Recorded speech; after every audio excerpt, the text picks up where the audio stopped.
许烨，你的鉴宝答案和许一为的一模一样。许家继承人选拔不是儿戏，你被永远踢出许家继承人候选。不可能，这些答案明明是我自己写的。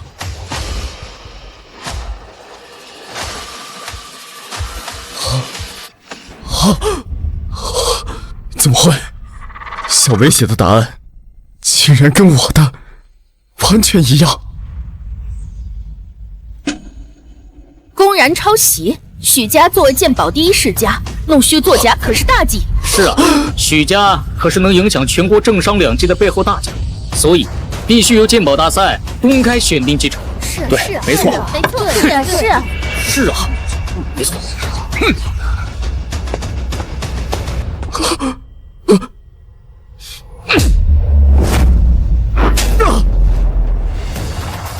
许燕，枉我一直器重你，你居然干出这种有辱家门之事！不是的吧？我没有。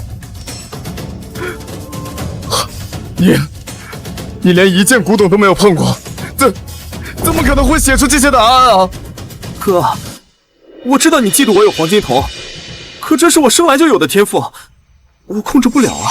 黄金瞳，这可是失传已久的鉴宝天赋啊！相传许家老祖就是因为有了黄金瞳才奠定基业，没想到时隔100年，许家的小儿子居然也能觉醒此等天赋。阿燕，虽然你不是我亲生的，但我平时从未亏待过你啊！你怎么就这么见不得小维好呢？没有，我没有。果然，亲妈死得早，就是没被教好。听说他还耳朵不好，原本觉得挺可怜的，没想到居然干出这种事儿。可怜之人必有可恨之处，越是这种人，越会铤而走险。不是的吧？你要相信我，我从6岁开始就每天学12小时的鉴宝知识，我怎么可能会抄袭弟弟呢？是啊，爸，哥哥从小就比我努力，况且毕竟是许家长子，不管抄袭是真假，也不能让外人看了笑话。我许家鉴宝的公正力，正因历来的清正廉洁，更不能徇私舞弊。如今结果已定，许一为拥有黄金瞳，当之无愧成为下一任许家家主，而许燕抄袭，证据确凿，即日起逐出家门。爸，我没有，爸，我没有。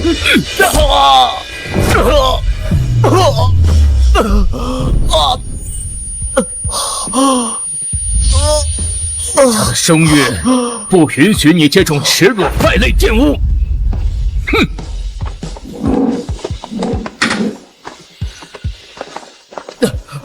爸，我需要吗？但我没有作弊。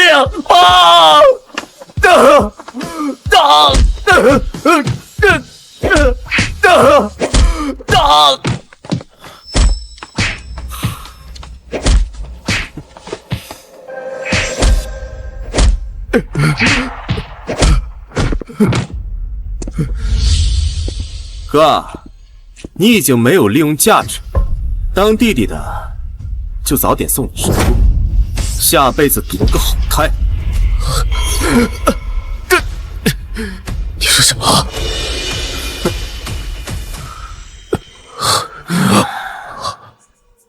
鉴宝答案是我抄你的，黄金瞳又是我编出来骗他们的瞎话。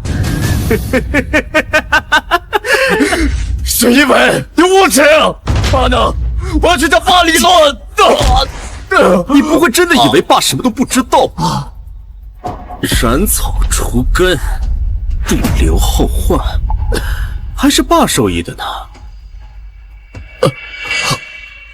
弟弟我呀，就是心太软，想让你明明白白的上路啊。哼！嘿！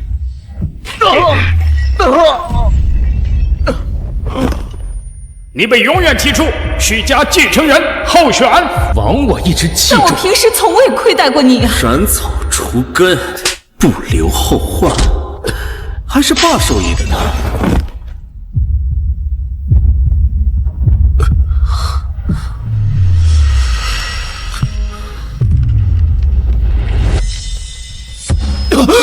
我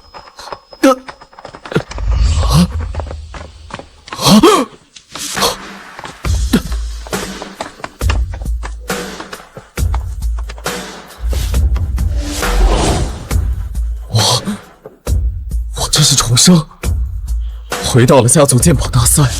比赛开始之前，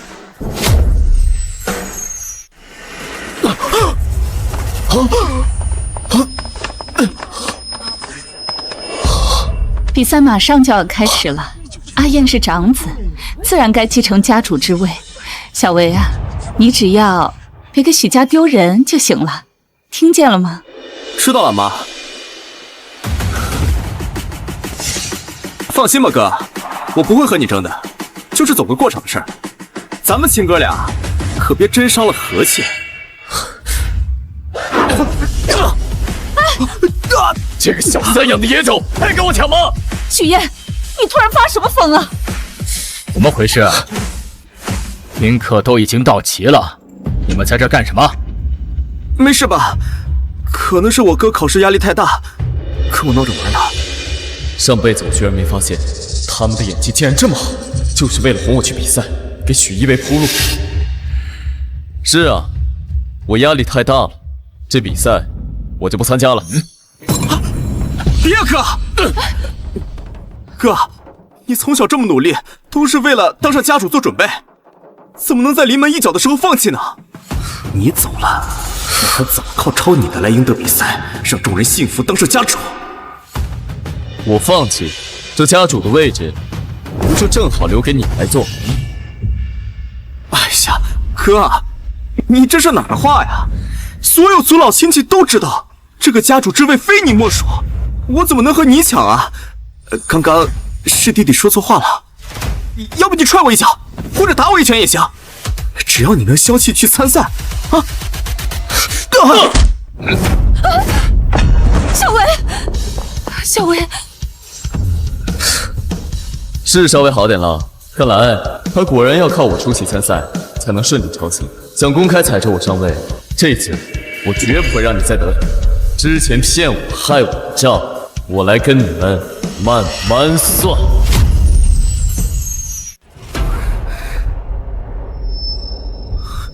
你他妈！小维，妈，是他自己不愿意参赛，那我就成全他。小维，给我过来！许家最重嫡庶尊卑，你想像我一样，一直被戳脊梁骨，把外室上位吗？妈，你爸还是向着我们的，只要我们按计划顺利进行，他自然被逐出家门，忍忍就过去了。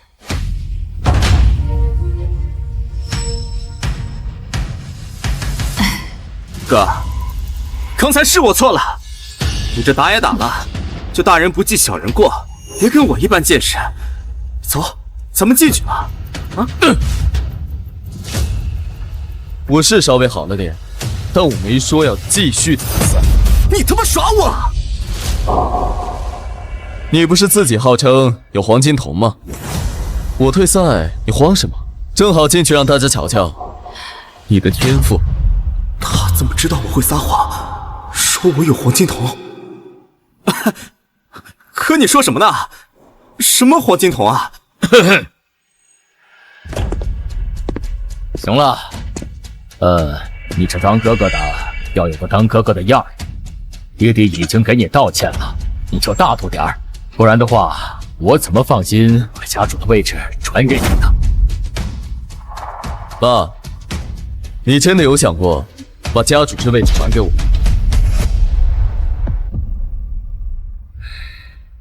你这说的是什么话？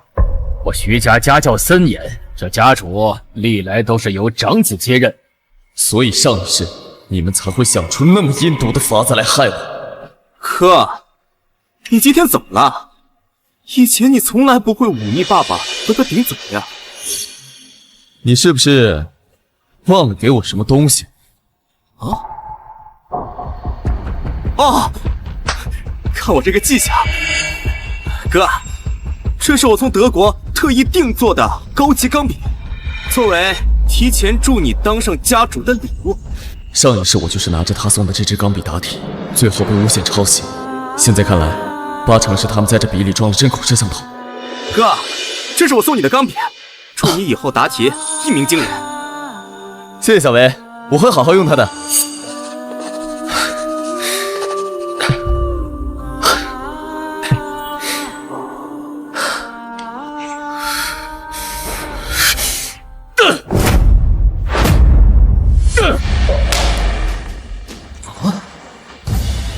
您放心，家主之位一定是我。你这些破玩意儿，就留着自己用吧。哼！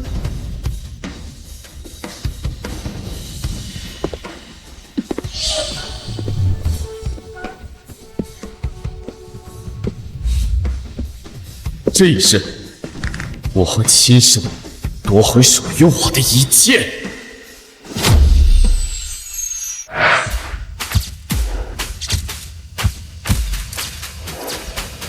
这个就是许家大少，长得倒是文质彬彬，但是可惜听说耳朵听力不太好。他妈刚生他的时候就难产死了，都说他命格不详，要是让他继承许家，以后怎么负重啊？哎，这个二儿子看着也不错。这是小三外室生的，登进家谱都是族老们看在许家主的面子上开恩了，怎么可能让他当家主？许家继承者鉴宝大赛即将开始，在你们面前摆放的是不同朝代不同类型的古董藏品以及赌石原石，你们可自行选择物品进行鉴定，最终谁鉴定的结果更高，即为获胜者。上一世我选择了古董桌，被许一为抄袭了答案。这次虽然已经扔掉了钢笔，保险起见，还是重新选赌石吧。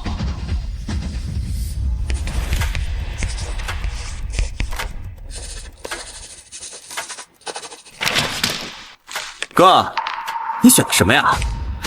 不会和我选的一样吧？待会儿咱俩的鉴宝答案要是一样，那可就尴尬了。放心，这一次绝对不会如你所愿。许燕，你先宣布你的结果吧。我选择的是赌石。什么？赌石？哥，你从小苦学古董鉴宝知识，怎么突然选了赌石啊？哥，你怎么突然选了赌石啊？哼，投机取巧的玩意儿，难登大雅之堂。赌石虽然不如古董涉猎范围广，但同样也有眼光和气魄。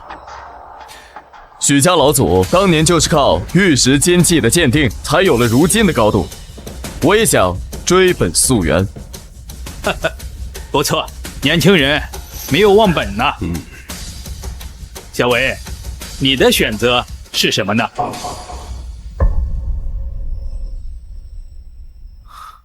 我选的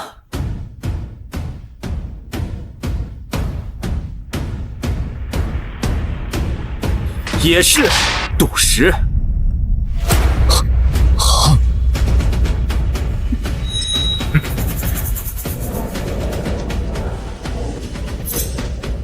什么？怎么可能？他居然也改变了和上一世的不同的选择。我毕竟有黄金瞳，选赌石的命中概率更高。虽然我哥是家主之位继承人，但我也想通过自己的努力，别输得太难看。而且，也是对我哥的尊重。哥，你觉得呢？许家小儿子居然有黄金瞳，这下精彩了，两人选了同样物品 PK。听说许家自祖衰之后，再无后辈能拥有此天赋，咱们今天也真的好好长长见识。我看许家下任家主到底是谁，还是个未知数呢。好，小伟，有志气。都是你教的好，小维啊，你还是要多跟哥哥学着点，不要浮躁，知道吗？许一伟怎么能跟我写的一样呢？难道不是钢笔的事？他是通过别的东西抄袭我写的内容。既然躲过了抄袭，这一次我就当众拆穿你们的谎言和嘴脸。我宣布，许家继承者鉴宝大赛正式开始。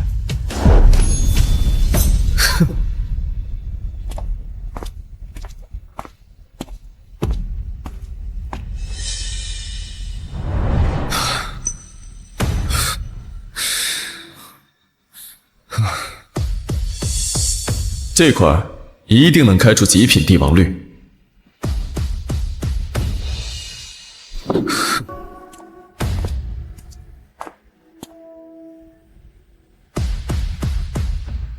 小维啊，你不是有黄金瞳吗？不给大家展示一番？是啊，许二少怎么不动手啊？你懂什么？有黄金瞳就是有底气，一眼就能全看出来，根本不需要下手。我还是觉得许大公子的架势更稳妥。我自然是要屏气凝神运功一番。哥，你不写答案总盯着我干什么？难不成是转一圈拿不准，想要抄我的答案啊？哼，什么黄金瞳，那不过是忽悠外人的。他们愿意信故事，那我就编给他们听，让他们心服口服的尊我为家主。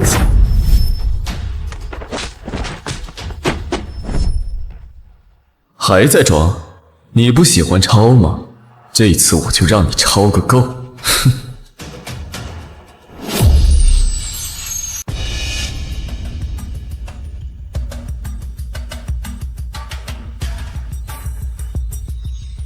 既然二位都已作答，现在我们就来当场开始鉴定。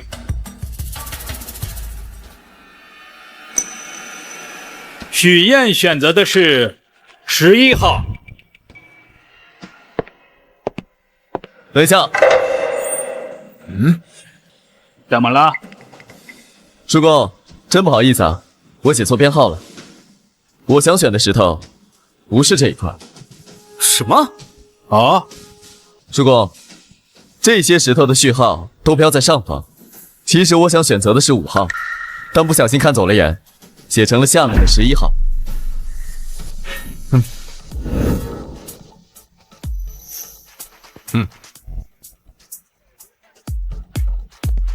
这一块一定能开出顶级帝王绿。我故意在纸上写了错的序号，不管许一为是用什么办法看到我的答案，只要他直接照抄，就肯定会写错。哥，你怎么能这样？我确实是不小心粗心了下。胡闹！许家家主的比赛并非儿戏，岂能由着你想改就改？哼！爸，在你眼里，我有做对的时候吗？我埋头苦读，你说我是书呆子；我为你端茶洗脚，你说我是谄媚巴结。你用培养许家未来家主的借口，不断剥削我、推远我。难道只有许一为是你儿子，而我就不是你亲生的吗？阿燕，你这话说的太让你爸爸心寒了。你爸对你严厉，也是希望你能成才呀。哥，我知道你可能是太在意这次比赛了，想赶快获胜，但爸也是为了你好啊。混账东西，还没当上家主呢，居然还质问起你老子了！我怎么求出你这么个没教养的东西？好啦，族老们同意许燕的答案修改。小儿子，你写的石头是几号？纵然你许一为再会搬弄是非，只要你抄我的答案，就肯定也是错的。我看你又要怎么狡辩？我选的也是5号。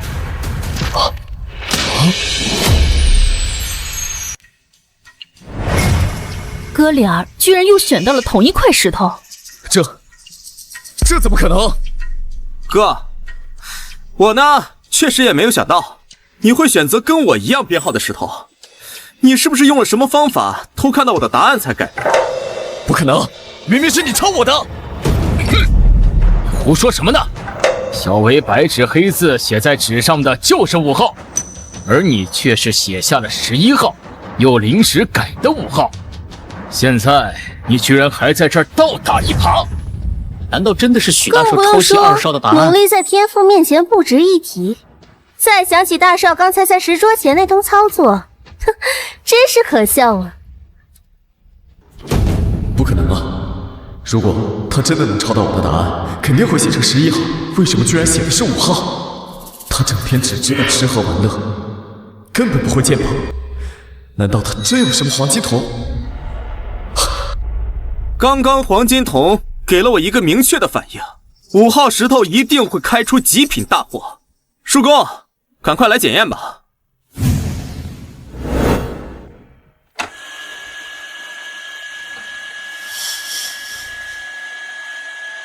许燕选的石头肯定没错，现在所有人都看到是我写对的号码，许燕抄我的证据却走了。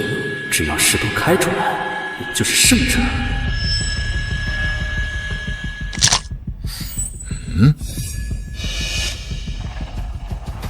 垮了，这块是砖头料。什么？怎么可能？许燕怎么会看走眼了？什么啊？闹了半天是2个大忽悠啊！没想到许家主的2个儿子就这点能耐，就这也能叫鉴宝第一大家。以后我也学会了，在外面先说自己有黄金瞳，再装出一副很懂的样子，又摸又看，没准能唬住几个外行人呢。哼！不行，绝不能让他们看不起我，不能让他们再嘲笑我和我妈。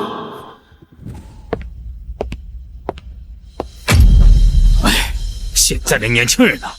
行了，我看这比赛就终止吧。许家继承人的选择，择日再从旁支里挑。等一下，我确定这块料子没有错，只是都偏在了右边。这位师傅，烦请您再从这半块的中间切一刀，大家一看便知。行，那就再给你一次机会。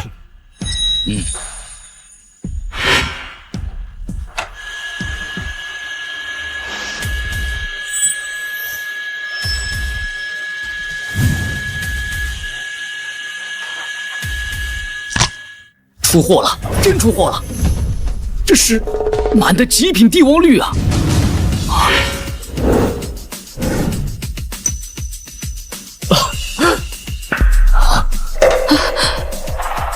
刚才我在摸料的时候就发现了，这块石头左侧平平无奇，但右边这半块石头吃光不透。这看似裂纹处，正是因为翡翠根源向石头外长起时所留的痕迹。这小子眼尖心细啊！许一伟，这一次我倒要看看你再怎么有。但刚才切的第一刀虽然没有出绿，但它的白面是翡翠的保护层，所以我断定一定会出货。原来如此，我以为赌石靠的是天赋和运气，没想到还有这么多依据啊！这小子眼尖心细啊，能够在这么短的时间鉴定出来，真是年少有为呀！这次我倒要看看你再怎么赢我。啊，哥，你按照我写的，已经让他们切好了。许一伟啊，你胡说什么？刚才这些明明是我自己分析出来的。是吗？刚刚我早就写好了，在靠右3/4处下刀就能开出翡翠。难道你不是按照我写的才跟大家讲这么多吗？什么？原来许二少早就知道，居然又是许二少先写上来的。果然是许大公子一直在抄袭他弟弟，还以为他刚才分析的多牛呢，原来是先知道了答案再反推啊！不是的，我没有看。许燕，够了！自己蠢技不如人也就算了，还在这里玩这些伎俩，许家没你这种丢人现眼的败类。为什么会这样？为什么每次他的答案都能跟我一样？明明就是他抄我的，难道这一世我还是逃不过被指控抄袭，最后惨死的命运吗？不，我不认命。但到底是为什么？我没写出来的内容，他也能提前知道并且写出来。不管什么原因，既然他愿意抄，这次我就彻底让他抄个够。老公，你别生气呀。阿燕从小要强惯了，急功近利，用些手段也是能理解的。是啊，哥，你抄不抄我的都没关系，许家家主之位永远是你的，我不会和你争。但你能不能先给爸道个歉？他身体不好，你别惹他生气。这许二少不仅有能力，还有孝心，我看更适合继任许家家主。哎，这都什么年代了，还搞那套嫡庶尊卑，就应该能者上位。许家大公子从小没妈，可能对心情不太在意。许燕，你现在跪下跟小维道歉，我还能原谅你，否则直接给我滚出许家！我没抄袭啊，刚才那些结论是我自己分析出来的。你们要是不相信，我们就再来一轮古董鉴定。古董涉猎知识门类繁杂，我要真靠抄袭，绝过不了古董这一关。不行，古董鉴定是许燕的强项，要是再让他去古董桌，一定会抢走我的风头。各位族老，我也不相信我哥会抄我的。虽然我在古董鉴定算是外行，但是为了我哥的清白，我愿意和他一起加赛一局。果然上钩了。哥，我陪你一起加赛一局。哎呦，二少人也太好了，这就是以德报怨啊！这是什么神仙兄弟情啊？许燕，你看看你弟弟的胸襟，再看看你，他不过就是怕我考得比他好。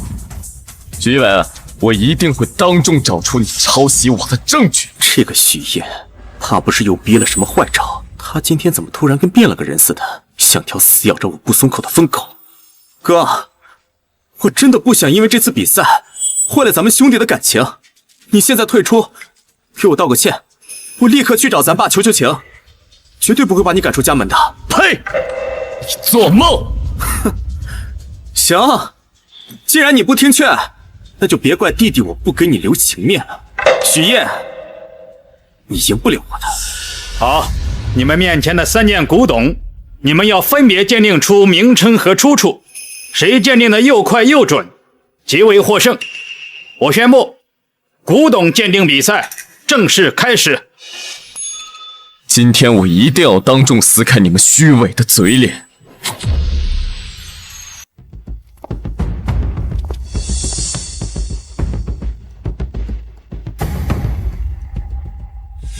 许一伟啊，既然你喜欢抄，我就让你抄出连你自己都不认识的东西。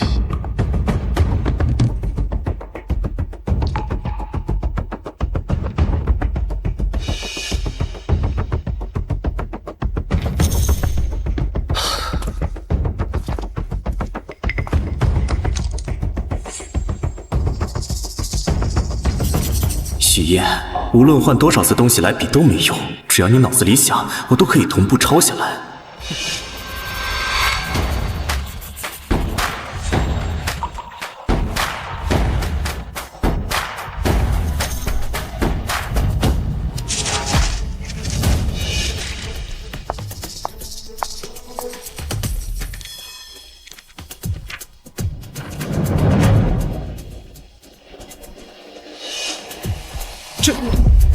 怎么样？难道又是一模一样？哼，这还用说吗？之前几轮已经验证了，肯定是许燕又朝着小维的。这不仅是一样的问题啊，关键老夫看不懂上面是什么意思呀。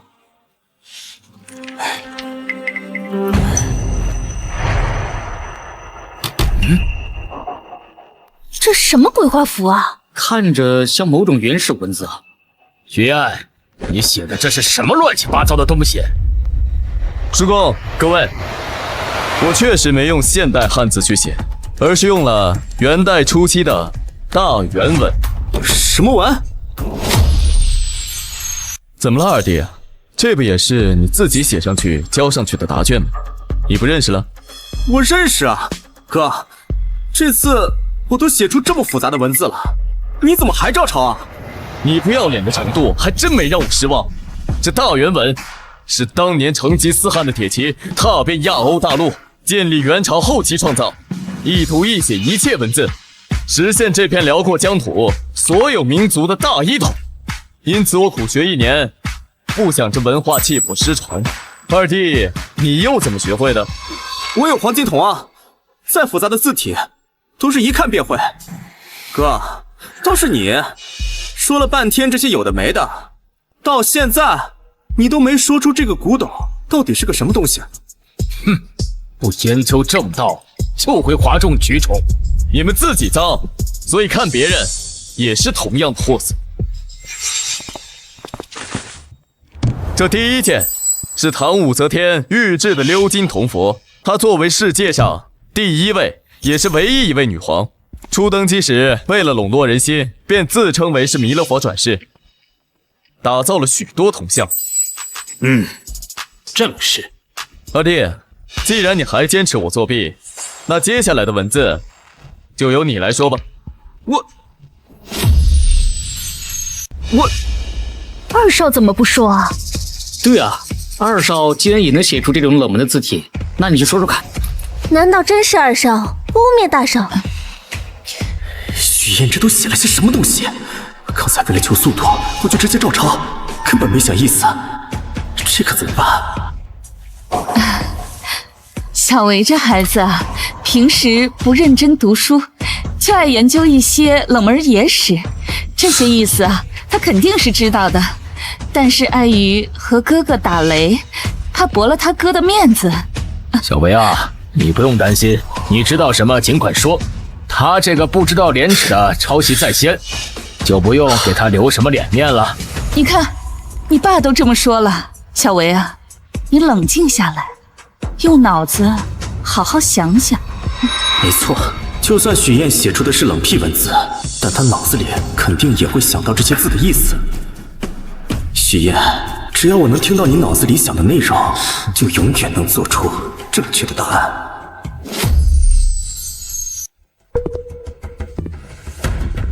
好，那我就先来说说这第二件铁制兵器。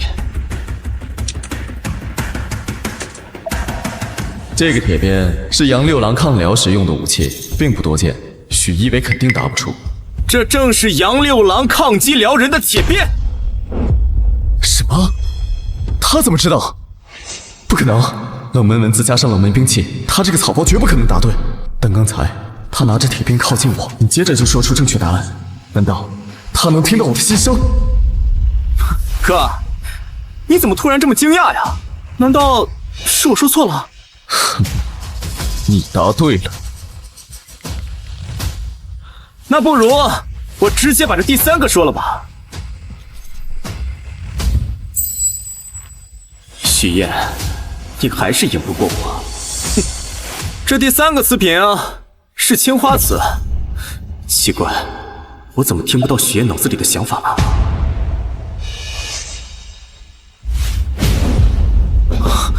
许燕，你在干什么？累了，随便打打坐。二弟啊，没妨碍你说答案吧？你果然，你真的是偷听我的心声。那只要我什么都不想，你就什么都抄不到。哼，许燕，你以为只要冥想打坐，我就听不到你想法了吗？这是一个青花瓷，刻着莲花的图案。只要我把描述信息开个头，我就不信你能忍住不想。这是清代宫廷的物件，是清朝宫廷的物件。糟了，中计了！底部有狼刃堂款，证明是不能再中他的圈套。床前明月光，床前明月光。怎么回事啊？这怎么了？怎么回事？许燕，你脑子里想什么乱七八糟的东西呢？我在想什么，跟你有什么关系啊？怎么回事？好好的背起什么古诗？难道他发现我能监测到他想法的事了？难道他已经知道我监测他脑波的事了？果然，一个小三贱货生的野种，用的也是上不得台面的技。你妈谁贱人呢？小维，你这是做什么呢？二少怎么动手打人啊？我没听到大少说出来啊，难道是因为抄袭了他的答案，恼羞成怒了？先激怒你，说不定就能更快找出他偷听我心声的设备。阿燕，你别怪小维，他从小脾气急又敏感，毕竟我是在你妈妈走之后才进许家的，有些闲言碎语，听得太多了。那就让他跪下，承认抄袭。小维都把后面的2个答案说出来了，你个抄袭犯究竟要闹到什么时候？这最后一个青花瓷的出处他还没说完呢，怎么就这么迫不及待的让你私生子上位？演都不演了？怎么跟老子说话的啊？怎么跟老子说话的啊？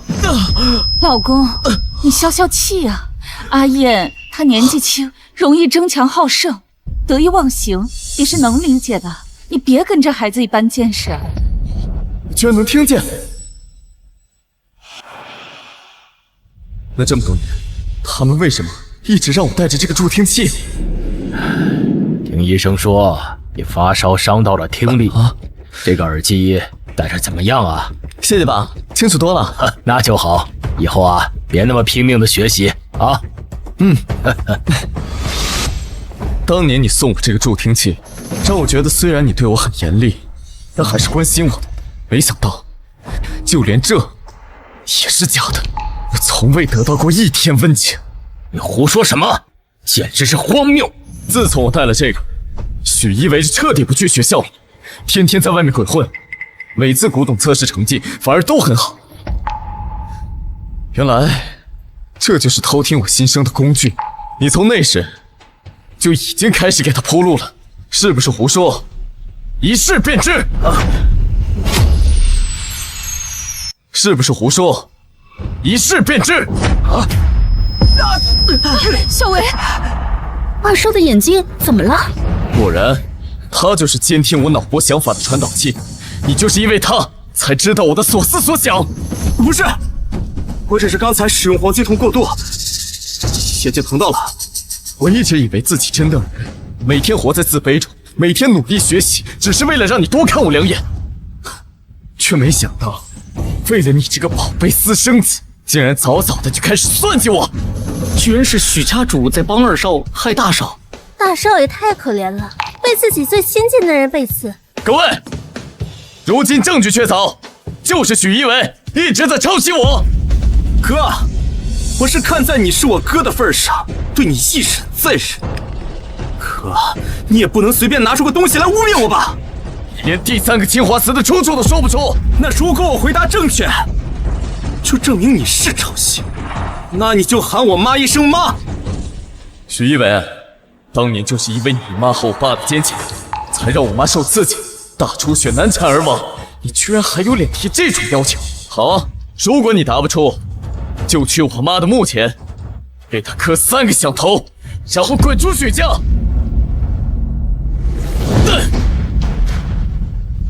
现在助听器已经毁了，不可能再吵到我，看你还能怎么回答。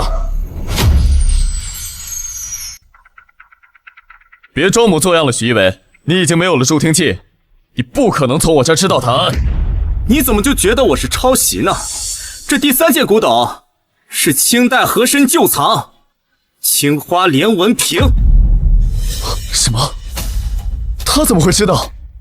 这个瓷身的瓶底虽然是和珅私藏的落骨，但通过碳10次检测釉面表层，才能得知它是乾隆年间的玩意儿，因此可以推断出是大臣贿赂和珅而进贡宫廷的赏赐。对，小维说的丝毫不差呀。哎呀，小维真的没让我失望啊。许燕，你也该闹够了吧？这又是什么反转反转再反转啊？所以刚才那个助听器是个乌龙，二少是凭自己的本事打对的。大少这下真成跳梁小丑了。这不可能啊！明明已经毁了助听器，还有其他的作弊手段。事到如今还嘴硬，我怎么养了你这么个不成器的东西？哥，我不知道你为什么对我这么大的敌意，愿赌服输。你喊了这声妈，给我道个歉，以后咱们还是一家人。阿燕，我也算是从小看着你长大的，如果能在有生之年听你叫我一声妈，我也是此生无憾了。你现在就给小维还有娟儿道歉，之前的事我就当没发生过。跪下认错，跪下认错。你们休想！真是给许家丢脸啊！我今天要是不好好的教训教训你，在外面闯了更大的祸怎么办？来人，王大少，好好的学学规矩。休想！认错，认错，认错，认错，认错！老公，阿燕啊，她还是年轻，有些争强好胜、得意忘形，也是能理解的。你别太严厉了。哥，我们毕竟是亲兄弟，不能一直这么闹下去。你给我道个歉，这事就这么算了。以后，你还是我哥，我还是你弟。你们想得美！等等，他刚提到的太师寺鉴定法，的确是我1年前在用的，但现在已经精进改良。难道是？我知道原因了，让我再来验证一次。许一伟这次绝对逃不掉。许一伟刚才说的太师寺鉴定法有问题，我们再比一轮。许燕，你助听器也摔了，芯片也踩了，你是没完没了了是吗？哥，你想比咱们回家比？我现在感觉你脑子有点不清楚了。再这样下去，大家还以为我在欺负你呢。许一伟，你大少怕不是真的走火入魔了吧？怎么这么热闹啊？怎么这么热闹啊？这不是全国首富杨振川和他的独生女杨天兰吗？听说杨家产业遍布全国，这几年杨天兰在海外的业务也发展飞速，赚老外的钱，然后回来搞技术。有钱有颜有头脑，老天到底给他关了哪扇窗啊？哎呀，杨总，什么风把您给吹来了？许叔，哎呦，小兰都长这么大了。小兰上个月从海外派回来一件玩意儿，听闻许兄这儿今天有鉴宝大赛，就带过来给长长眼。东西在哪儿呢？让老兄啊帮你看看。哎，听闻许兄2位公子都身怀绝技，不妨就让年轻人来试试吧。他们的技术尚浅，怕怠慢了您啊。无妨，只能给大伙儿助助兴。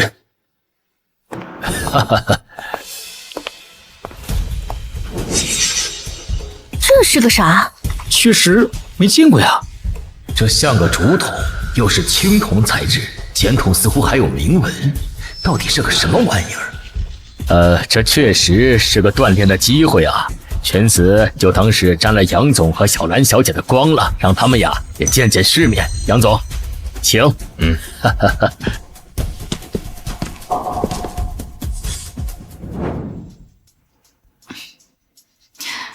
杨家的独生女，至今没嫁，今天突然带着宝物上来，要是能吃了杨家这个绝户，可比继承许家赚得多得多呢。放心吧妈，我这套装备连许燕都对付不了，糊弄一个小妞更是绰绰有余。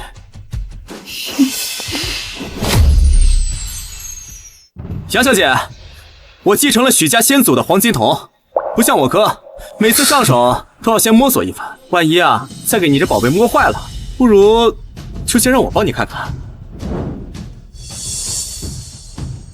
这2人什么来历？看似突然出现，却让许家父子甘愿再比一轮。而且给的这物件，许一为那 AI 工具8成分析不出。许燕，就算你发现了助听器又怎么样？我的 AI 眼镜早就把你的分析和想法全部都学习吸收，许家和杨家都是我的了。系统启动中，目标器物扫描中。大家放心，我已经启动黄金铜，一定会给杨总和杨小姐一个满意的答复。数据库匹配中，扫描失败，系统无法检测分析。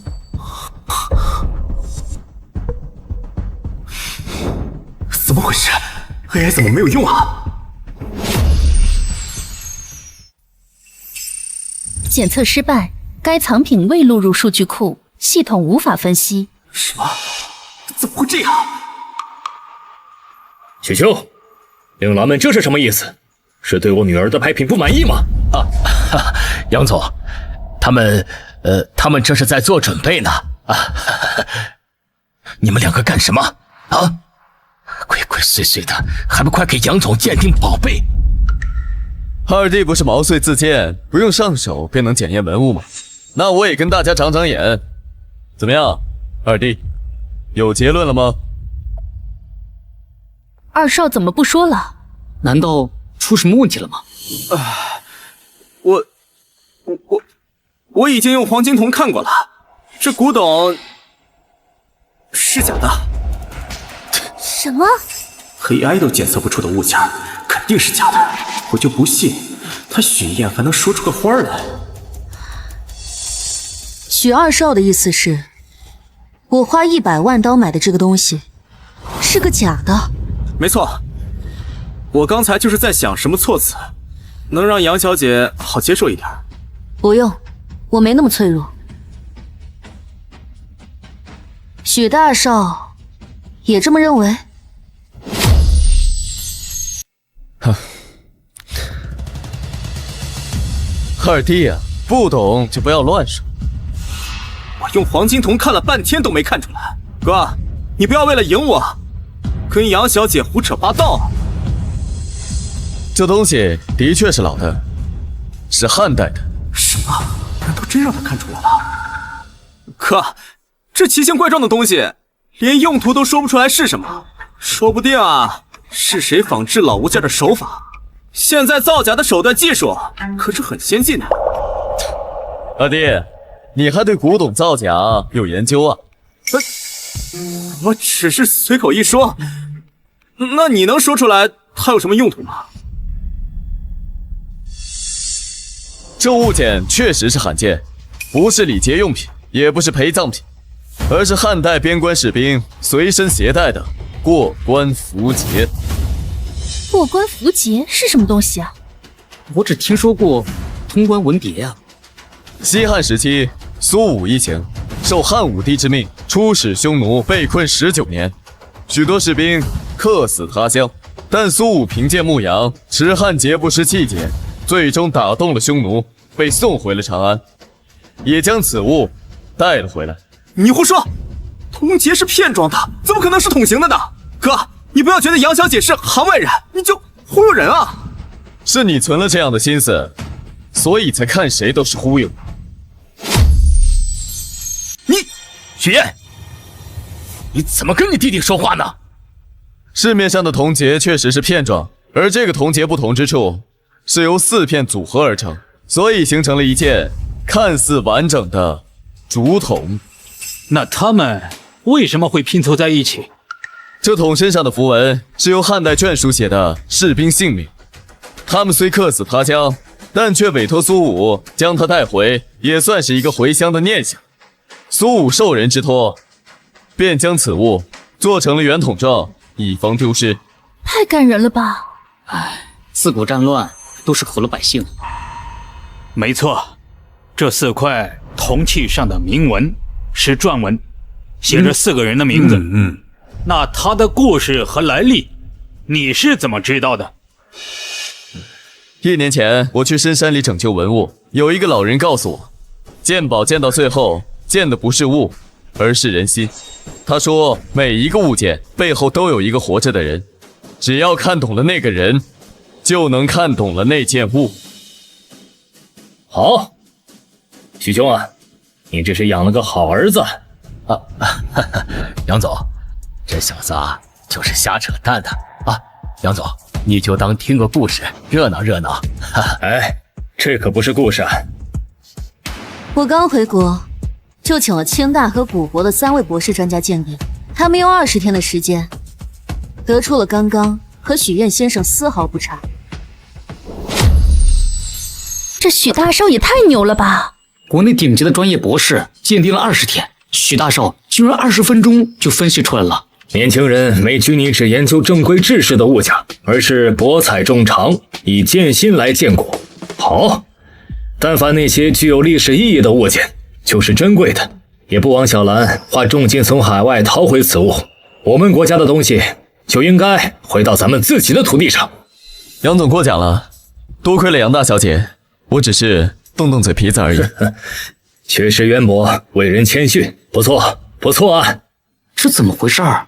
有黄金瞳的二少什么都没说出来，说被抄袭的大少却能得出和专家一样的结论。之前大少爷说二少的什么探法鉴宝是错的，难道一直是二少在抄大少？不是的，是他抄我的，是他。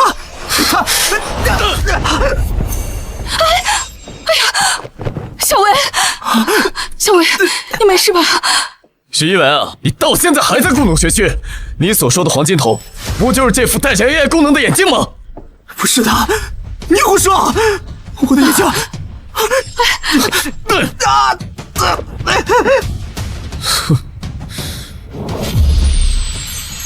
你先用助听器盗取我的想法，再传进这副 AI 眼镜里。哪怕我毁了助听器，眼镜也可以根据我过往的想法和知识来进行运算。你胡说，我听不懂。听不懂？那你说的碳14分析法，为什么是我1年前用过的？而杨小姐带来的古怪符节，为什么你又回答不出？我来帮你回答。因为1年前我在深山抢救文物，山里没信号，所以导致你的 AI 数据没有同步。我的方案早已从单点釉面表层检测改良提升为胎釉结合处的3点取量取均值，来规避因后世修补所带来的误差。什么？所以你一直才是那个小偷，你用助听器和这个眼镜偷走了我的知识、我的身份，甚至还想要我的命。对，是我偷的，怎么了？小薇，你别说。凭什么都是一个爸生的，而你就是嫡出？你从小就光鲜亮丽的享受继承人的身份，而我跟我妈就得被别人戳脊梁骨，被别人骂小三、骂私生子，还得看别人眼色生活，像一条狗一样。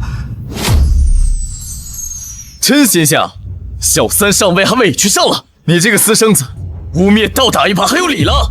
你够了！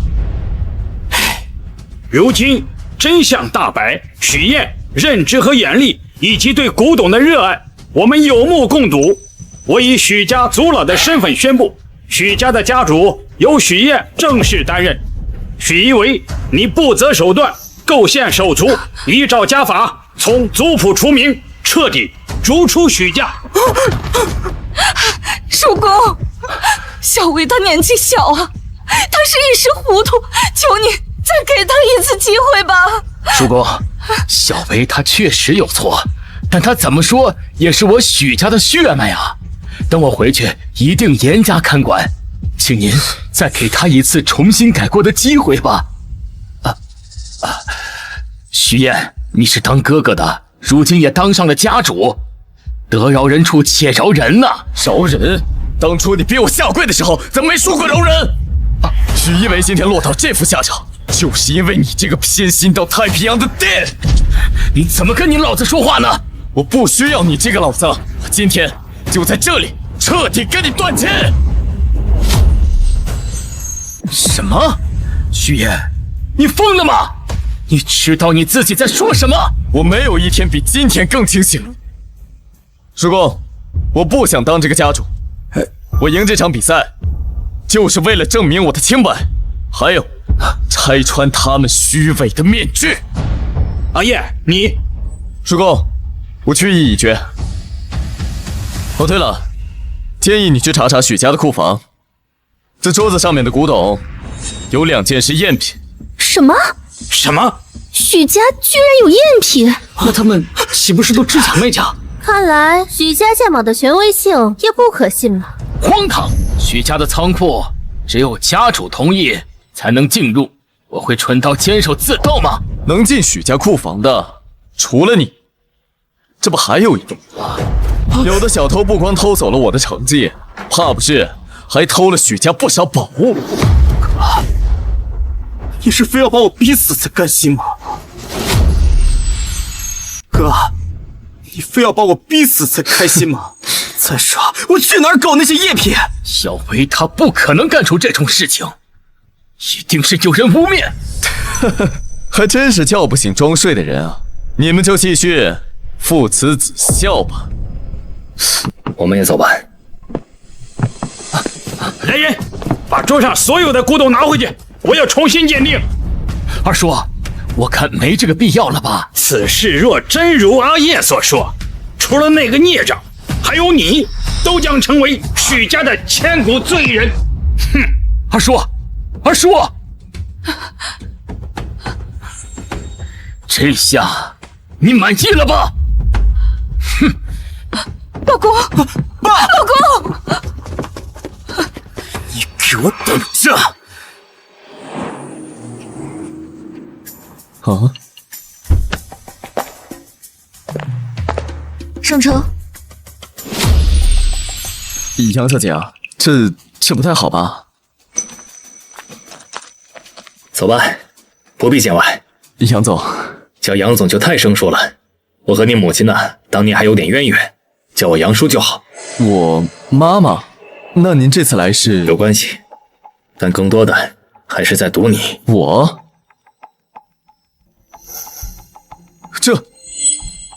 这是我妈的遗物。你再仔细看看。这跟刚才桌子上的是同一批赝品。果真没看错你。走吧，回家说。这个不太好吧？你刚才不是已经大义断亲了吗？还有地方住吗？我这是为了抓出偷我妈遗物的造假犯。走吧，上车，上吧，去里面。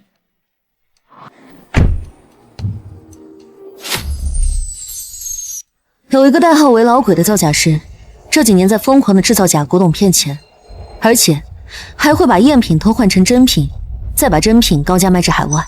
把我们的文物宝贝卖给国外，这跟卖国贼有什么区别？这几年我一直在海外收购咱们的物品回国，但毕竟治标不治本，必须要抓到造假的根源。所以，这个许一为就是跟那个老鬼勾结。老鬼向来神出鬼没，每一次都会选一个懂古董的傀儡，在台前替他运作，但几乎没有人见过他的真容。我们这一次也是一路追查到许家，没想到居然是许二少。臭味相投，不足为奇。我妈的遗物，当年就是在魏娟的诱导下，让许正道给卖了。那是我母亲留给我唯一的物件。当年，你母亲的这块海兽葡萄镜，是我辗转买回，一直存放在杨家的博物馆里。去年，却突然发现被人调了包。真品在哪儿？现在都没找到。所以，必须要抓到老鬼，才能知道我母亲遗物的下落。对，老鬼的造假技艺非常高超，几乎所有的藏家都被他骗过，却唯独你，当场就看出了破绽。我已经放出消息，3天后，杨家将举办一场古董界级别最高的慈善拍卖会，老鬼一定会派傀儡带物件来参加。我们想请你当场鉴定，只要发现问题，就可以当场联合警署实施逮捕。好，既为古董界出流，也为找寻我母亲遗物的下落，义不容辞。不过还是要提醒一句，老鬼非常狡猾，手段也极其狠辣。前几个傀儡不是离奇失踪，就是死亡，他对合作伙伴尚且如此，你若明面上跟他对着干，可要做好心理准备。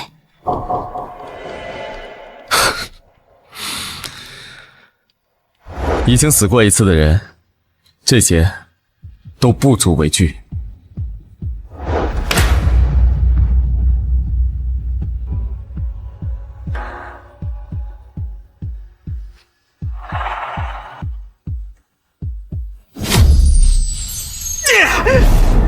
许燕这个书呆子怎么突然开了窍了？现在不仅家主之位没捞着，我们偷换古董的事情也快暴露了。妈，我们可怎么办？你慌什么？许家的名声已经臭了，这艘破船迟早得翻，不如早点投奔新靠山。您是说……走。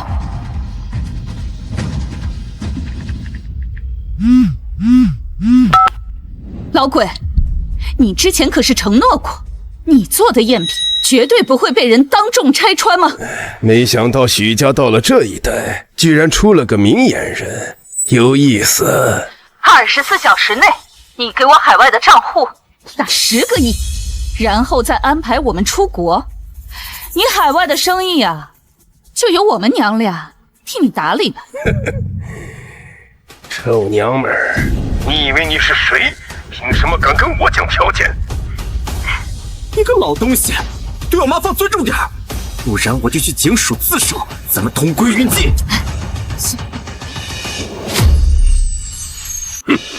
你个莽夫！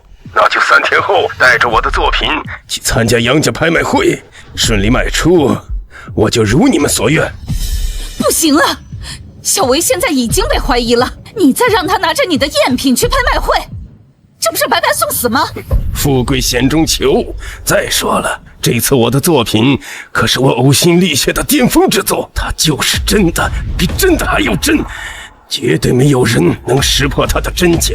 上次许愿能识破，是他运气好，这一次无论什么专家、什么仪器，都绝对见不出来。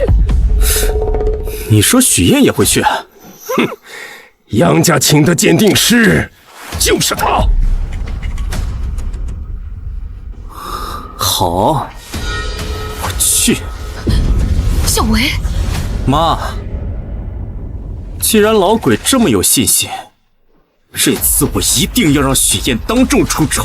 许燕那小子眼睛尖啊，他现在既然已经对我们有防备了，我们不一定是他的对手。妈，你忘了，就算他许燕再强，也有个致命的软肋。你是说他妈？就算他许燕再强，也有个致命的软肋。你是说他妈？哼，当年您让我爸买他妈那块破镜子，许燕跪了7天，才发烧，让我们有机会骗他戴上助听器啊。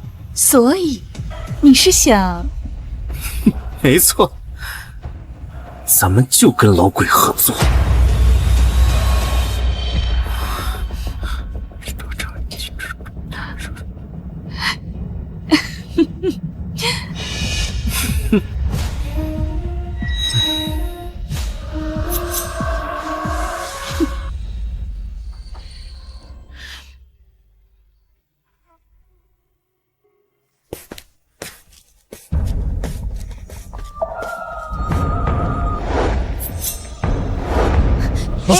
你想饶命！我就是肚子太饿了，想找点吃的。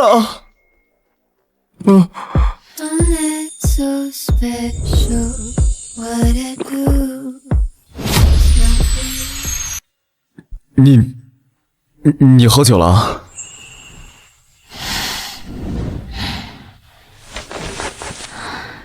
你大半夜不睡觉，鬼鬼祟祟的干什么？天地良心啊！我1天没吃东西，是真饿了。我去叫阿姨。不用，我随便搞点吃的就行。你会做？小时候在许家经常吃不饱，就晚上偷偷摸去厨房。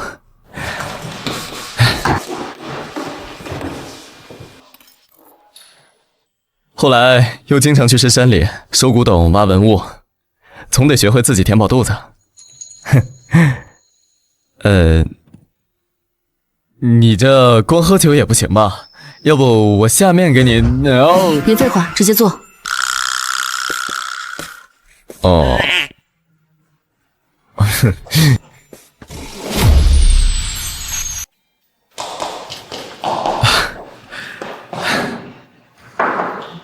大小姐请入下。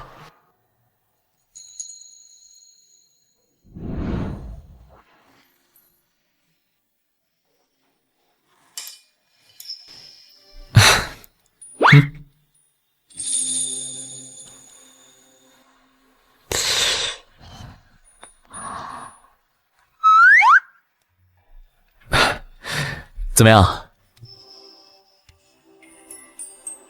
味道不错。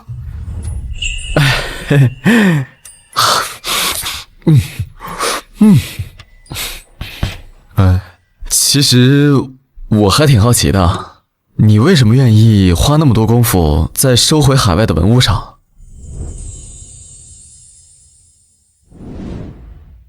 我爸妈因为你妈，只是联姻，没有感情。他们在我2岁的时候就离婚了。我妈出国，我爸一心扑在公司上赚钱。从小只有我爷爷陪着我。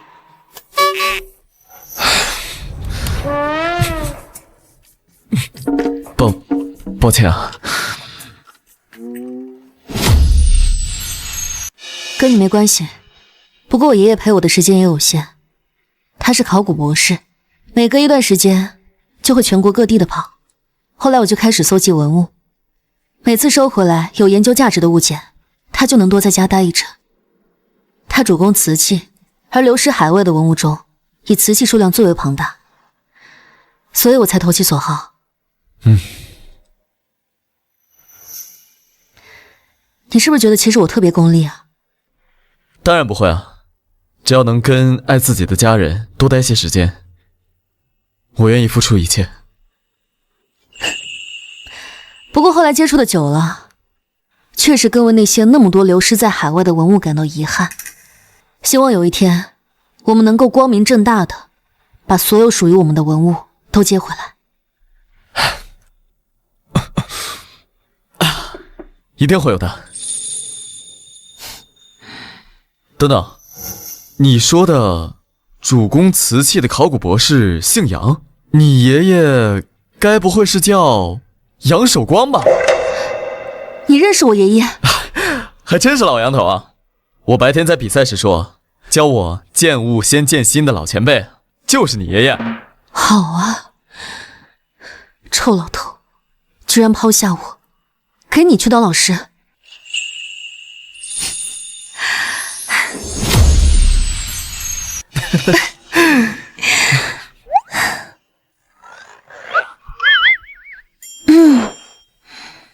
困了，晚安。这大小姐的变脸速度都这么快吗？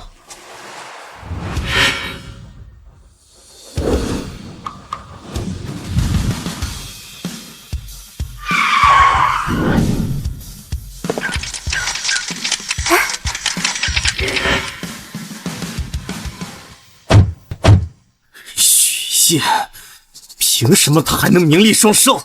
不当许家家主，却转头摆出一副守护女婿的姿态。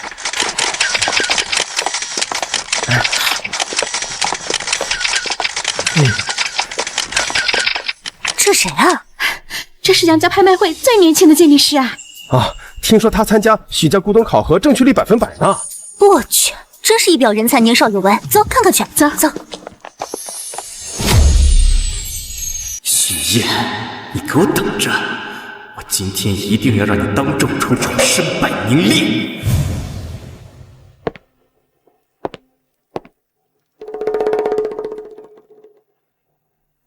嘿，老板，随便看看啊，看中了可以给你优惠。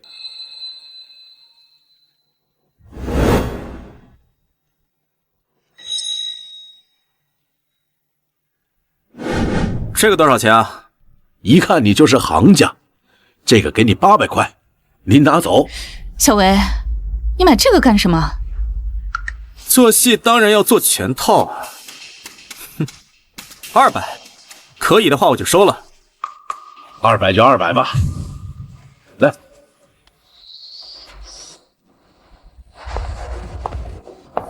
怎么还没开始啊？不知道啊，等什么呢？怎么回事？杨总，本场最贵的拍品还未到场，据说是神秘卖家堵在路上了。去办。既然拍卖会还没开始，那我就先拿个小玩意儿给大家助助兴啊！看这架势，下来砸场子的。这不是被逐出家门的许家二少吗？怎么还好意思来这拍卖会呢？我呢，在路边随手捡了个铜镜，也不知道值不值钱。今天在座的都是顶级藏家，那就请各位来长长眼啊！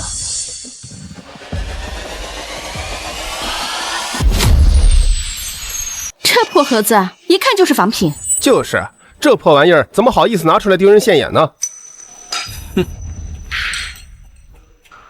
哼。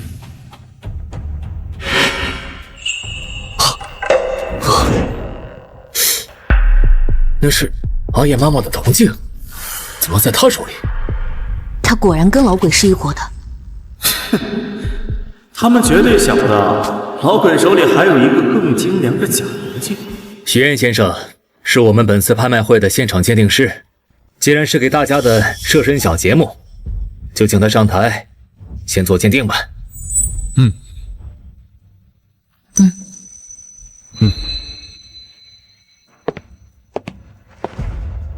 啊！我说徐老师，就算我这是不值钱的小玩意儿，您也应该戴上手套再上手吧？这古董鉴定师连戴手套都没意识，真的靠谱吗？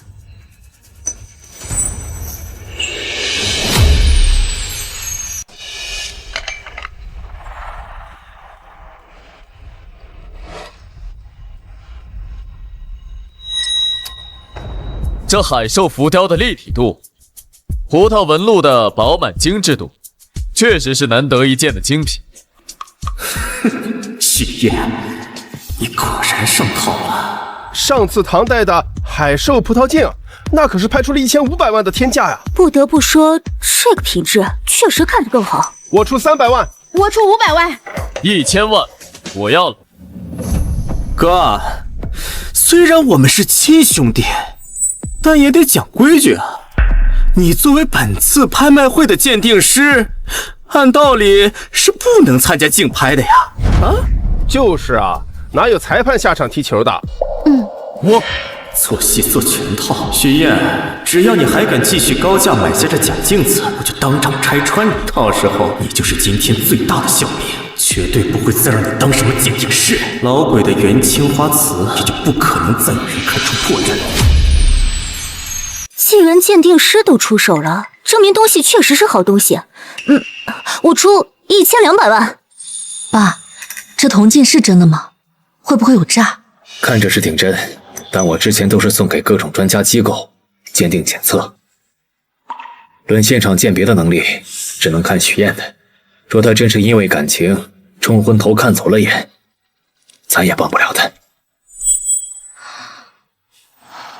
帮我，能跟爱自己的家人多待些时间，我愿意付出一切。2000万。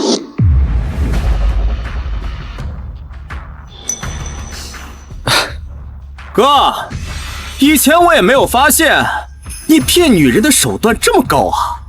这才几天啊，就把首富千金哄得团团转啊！不过你马上就要身败名裂了。2000万，有没有比这更高的？2000万1次，2000万2次，2000万3次，成交。现在归我了，归你了，当然归你了。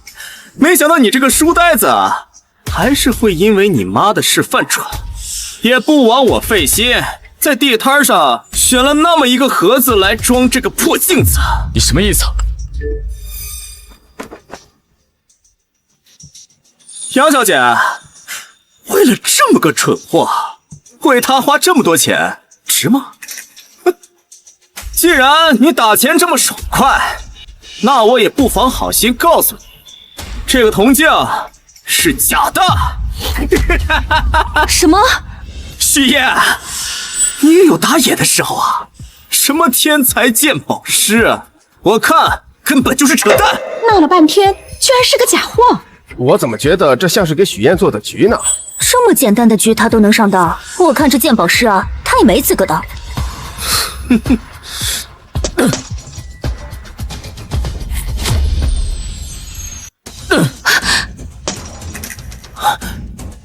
雪，冷静点。你们看，这就是我们推崇的许家家主，天才鉴定师。哼，这根本就是一个只会无能狂怒的软饭男，他根本就不配当这么顶级的鉴定师。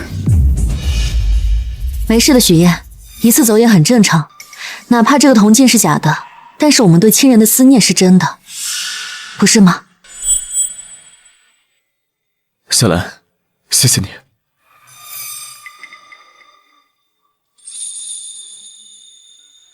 不过，我早就看出了这枚铜镜是假的。什么？不可能！你就别强撑嘴硬了。如果你早就知道这个镜子是假的，为什么还要花高价把它买下来？难道是想让杨小姐给你送钱吗？就是啊，这不是故意耍杨家千金吗？许愿，这到底怎么回事？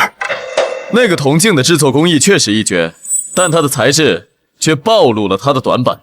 唐代的铜含锡量高，敲击声清脆悠长，而这一件刚才摔下去声音是闷的，难道是现代铜锌合金？没错。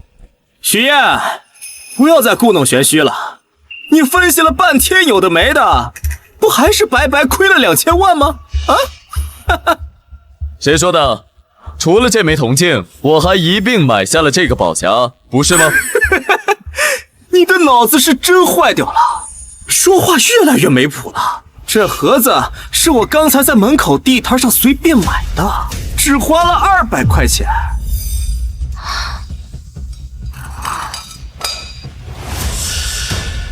没错，许燕，这个盒子的结构虽然精美，但细节非常粗糙，看起来也就是几十年前非常普通的仿制品，确实不值钱。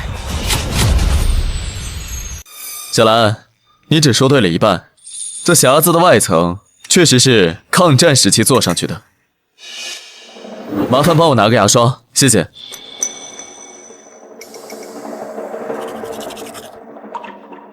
那个时期外敌入侵，人们流离失所，很多懂得的藏家没法及时转移，又怕被外敌掠夺，所以只好反向做旧，然后就地掩埋。这个手法也是我和杨老头在民间历练时，一个老人告诉我。这是出自唐代的纯金鸳鸯16文匣，保守估计最低3000万起。天哪！没想到这破玩意儿竟然是最值钱的古董啊！这真是捡到大漏了。只听说过假的仿真的，还没听说过真的外面还能包层假的。这不可能！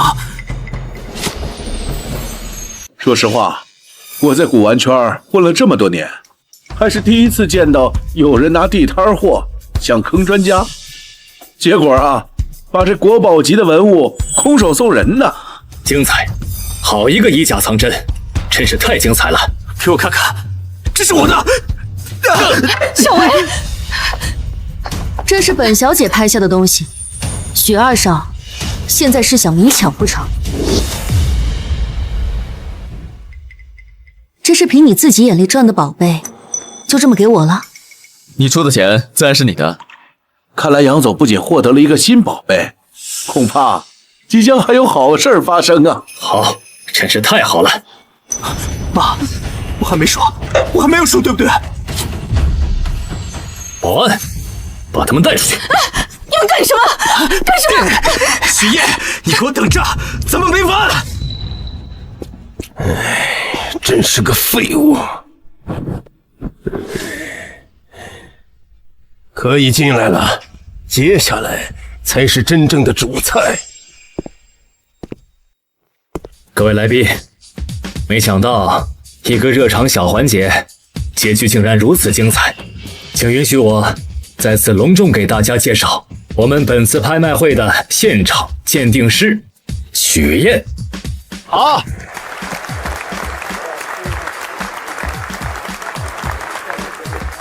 今天是古董界规格最高的慈善拍卖会，我们承诺，我们将会把今晚所有的拍品收入全部用于海外流失文物的追回工作。好。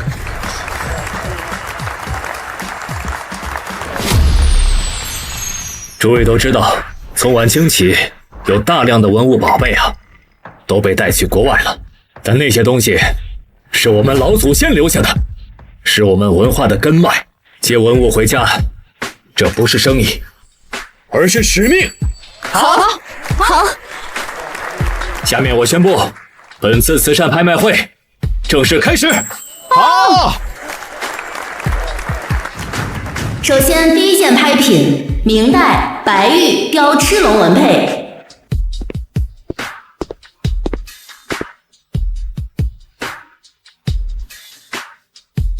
典型螭龙纹饰，玉质润泽，符合宋代工艺，是真品。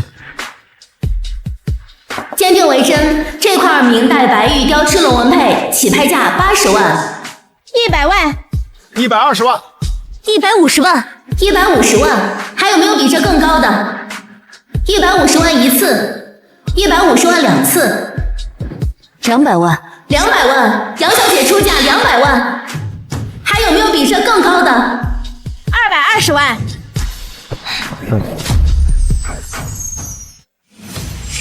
这件东西的价值最多就是180万，不用价太高。这是你作为正式鉴品师的第一个拍品，当然要把价格抬上去。300万，300万，杨小姐加价到300万，还有没有比这更高的？300万一次，300万2次，300万3次，成交。杨大小姐，这真是千金求来叶一笑啊！我也想有这样宠我的女富婆。哎，你也得有那样的实力和颜值啊！下一件藏品，南宋马远寒江独钓图。南宋马远一派，半边山水风格，绢本质地，符合宋代特征，笔墨有神，是真品。这件藏品500万起拍，600万，1000万，1000万一次，1000万2次，1000万3次，成交。下一件藏品。西汉宫廷九尊。西汉中期宫廷工坊做工，做工细腻，但胎色不行，是仿品，不过也算是件不错的工艺品了。起拍价格50万、80万、100万、150万、280万、280万一次，280万2次，280万3次，成交。300万3次，成交；280万3次，成交；800万3次，成交。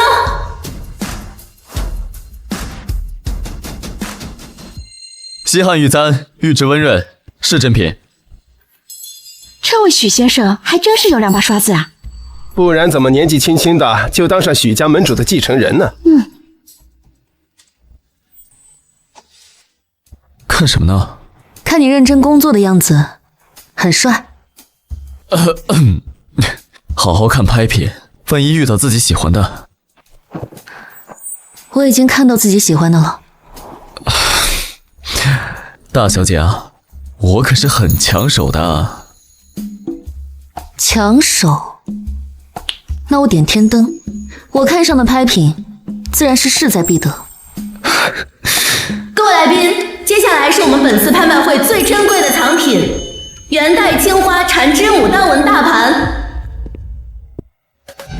元青花，这可是千金难求一见的世间极品啊！这是多少藏家终其一生想要追求的元青花呀！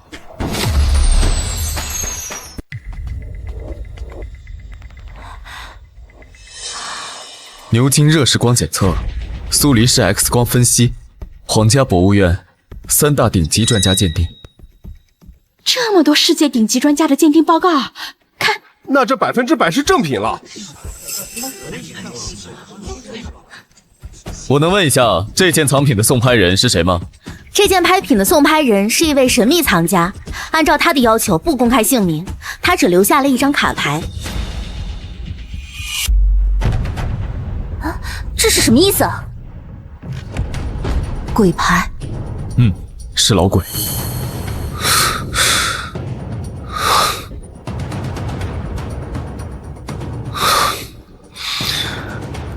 他这是明牌，要向我叫嚣。什么意思啊？什么意思啊？他这是光明正大的告诉我，这件东西就是他制作的赝品，却已经获得了这么多世界顶级专家的认证。他是想看我当面拆穿他。这么自信，难道世上真有天衣无缝的赝品吗？不可能，就像从雪地上走过，总会留下脚印。就算他做的东西再真，也磨灭不了作假留下的痕迹。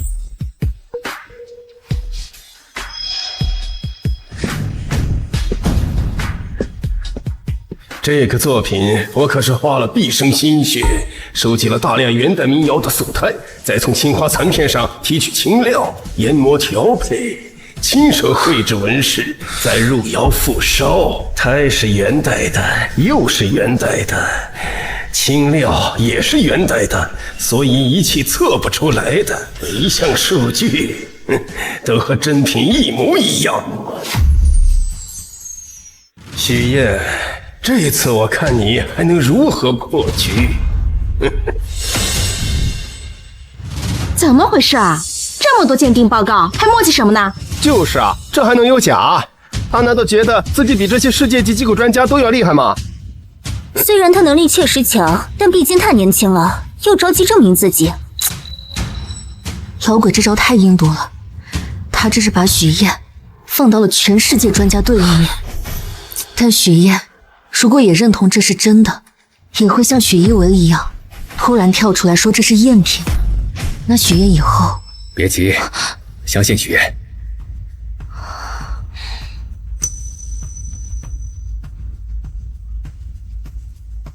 许燕，怎么样？没关系，老鬼下了这么大一个套，肯定准备了很久，咱们以后再找回场子就行了。下套？放心，我知道了。各位，这件元青花从它的工艺到材质确实是无懈可击，因为它的胎确实是元代民谣白瓷的胎，它的釉也是元代民谣的釉，它的确是一件元代的瓷器。只不过它并不是元青花。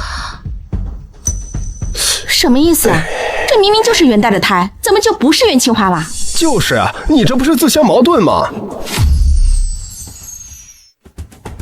大家看这里，牡丹纹的边缘，圆形花的纹饰是工匠一笔画成的，墨料浸透在胎骨，会形成自然的晕染。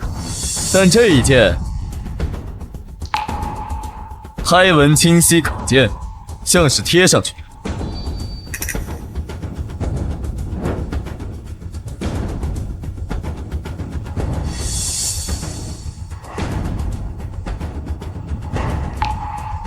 因为它并不是画在胎上，而是画在了烧好的釉面上，然后进行2次复烧，所以它的纹饰是浮在釉面上的，并没有和胎骨真正的融合。什么？这世界上还有这样的技术吗？制作这个赝品的人他很聪明，他用元代的素胎，用元代的青料，画出了元代的纹饰，造出了一个全是真品的东西。但他忽略了一件事情，文物是有生命的，它的胎釉、纹饰都是在同一个时间、同一个人用同一种工序炼成的。人为强行把不同时期的东西拼在一起，哪怕每个零件都是真的，补起来的东西也是假的。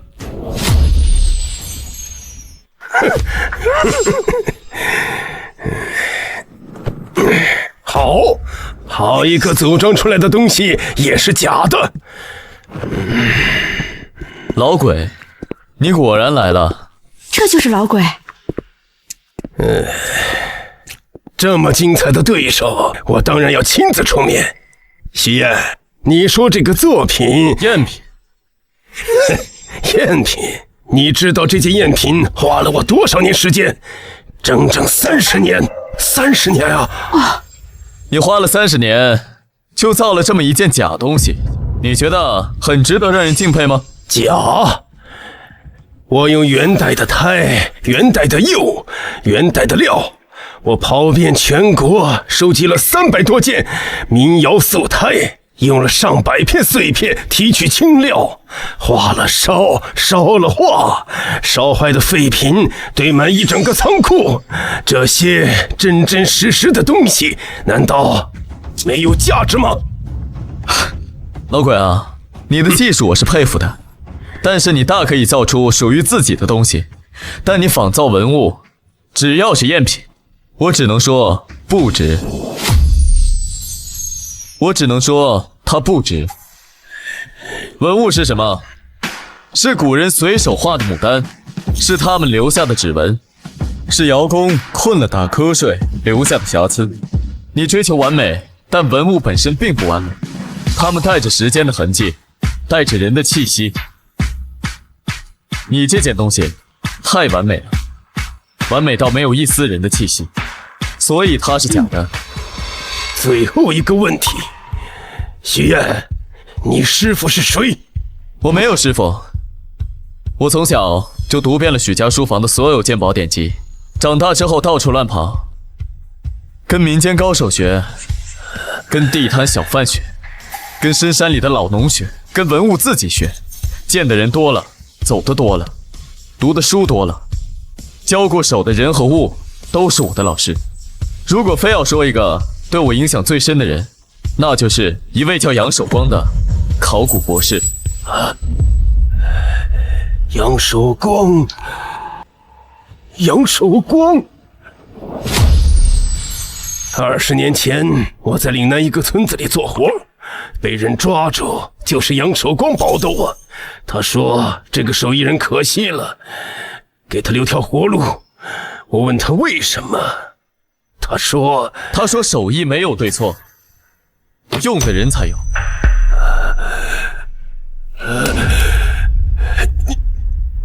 你怎么知道？这是他教我的第一句话。30年，我等了30年，终于等到一个能让我心服口服的人。许愿，你赢了。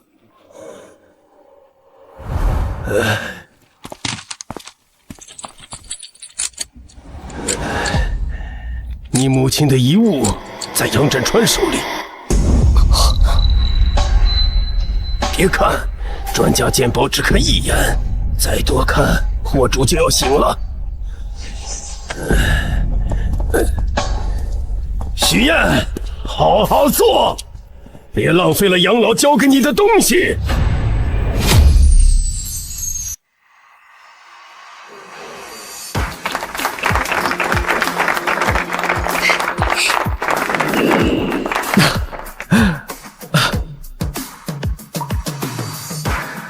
许愿，你真棒，恭喜！好啊，年轻人一战成名，今后前途不可限量啊！谢谢杨叔。小兰，你跟我去个地方。现在？对。好。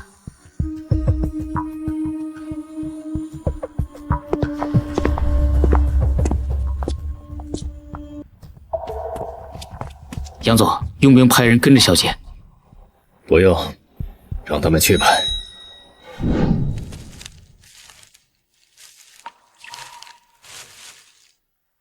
妈，我来看你了。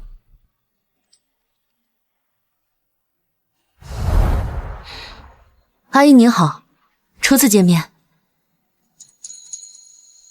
以后你儿子就是我罩了，您放心，我不会让任何人欺负他。怎么，我说错话了？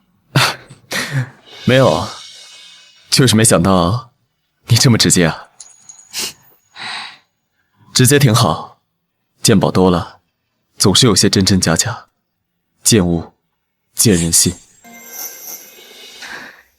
许愿，从刚才老鬼被抓走之后，你就开始不对劲了。他最后跟你说了什么？别瞒我。他说，我妈的铜镜在你爸手里。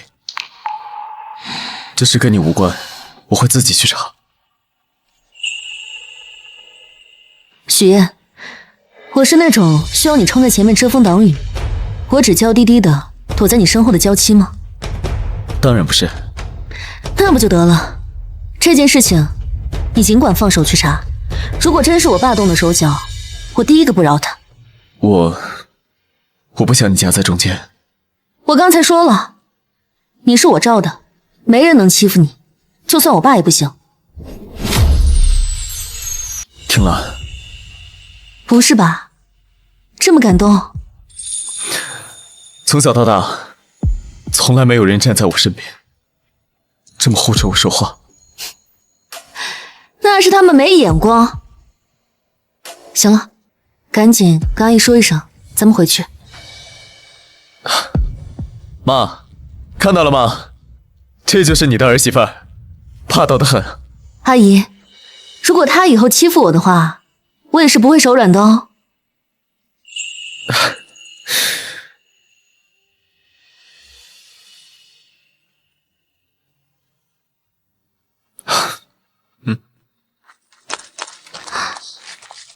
叔公，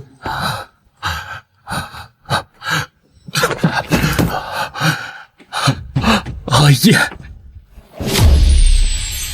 阿叶，爸错了。您这大半夜的来堵我，又演的是哪出啊？该不会约了记者，再给我扣一顶不孝子的名号吧？我没有，有些伤害已经造成，一句道歉是消除不掉的。我知道，魏娟儿和许一为，我已经把他们赶出了许家。之前是爸糊涂啊，求你再给我一次弥补的机会，好吗？哀莫大于心死。过去的事情，我不恨你，但我也不想原谅你。回去吧。他们杨家人也不是什么好东西，你离杨家人远点儿，千万别被他们给骗了。我会选择我爱的人，就不劳你费心。阿燕，阿燕，正道啊，阿叶已经长大了，让孩子就走自己的路吧。起来吧。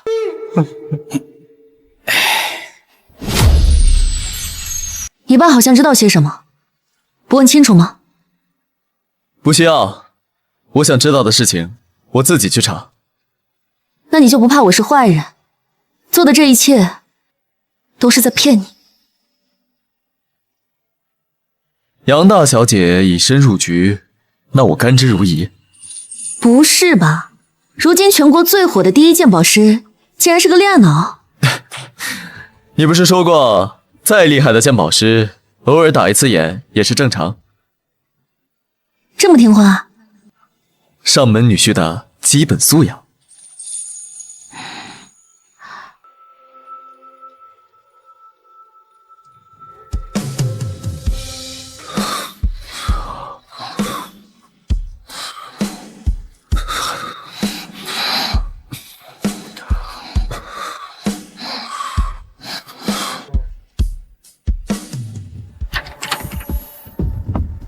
杨总，今天拍卖会的古董已经全部替换完成，正品都在这儿了。